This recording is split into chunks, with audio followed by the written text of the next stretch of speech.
खबर आ रही हैं, इसको संज्ञान में लेते हुए मेरे मन में एक विचार आया कि क्यों न कुछ धार्मिक कथा सोशल मीडिया पर किया जाए, जिससे कि कुछ समाज पे इसका अच्छा असर पड़े।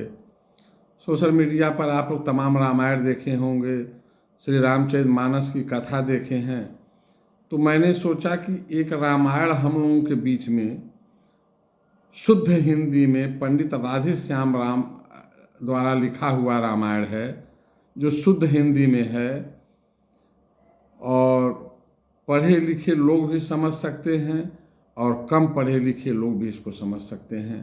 तो आप लोगों के सामने पंडित राधेश्याम जी का लिखा हुआ रामायण प्रस्तुत करेंगे।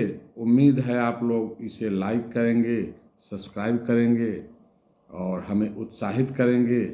ये उस समय की बात है जब शंकर जी कैलाश पर्वत पर अपना ध्यान लगाकर बैठे हुए थे और वहीं से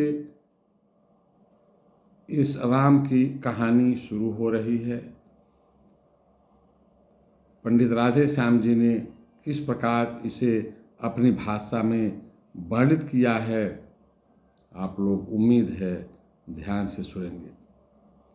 श्री गणपत श्री गुरु नमो, नमो कबीस कबीस, सब संतों के चरण में नवा रहा हूँ शीश।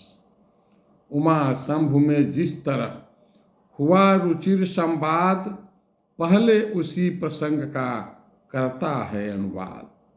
भारत में विख्यात है सुंदर गिर कैलाश, गिरजापति गिरजा सहित करते जहां निवास।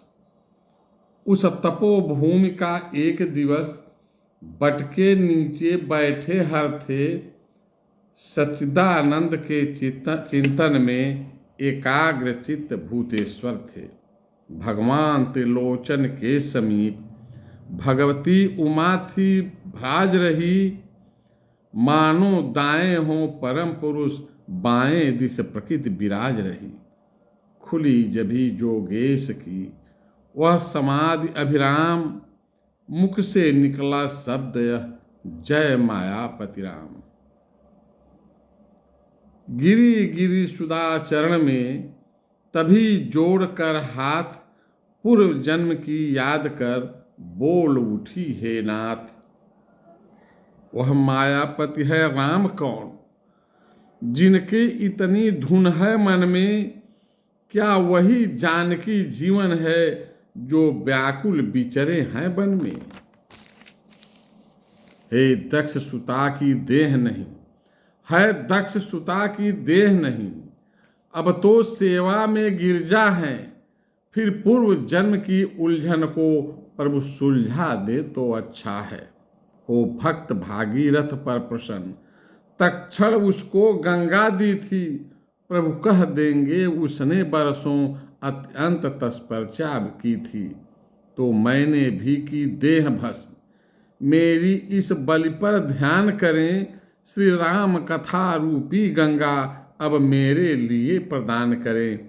वह गंगा कलिमय नाशक है, इसमें जन जन धुल जाता है। वह मूर्तिमयी यह है अभूत, वह गति यह मत की दाता है। वह वृक्षादिक को ढा ढा कर विस्तार बढ़ाती जाती है, यह क्रोधादिक का करे संहार, अज्ञान मिटाती जाती है।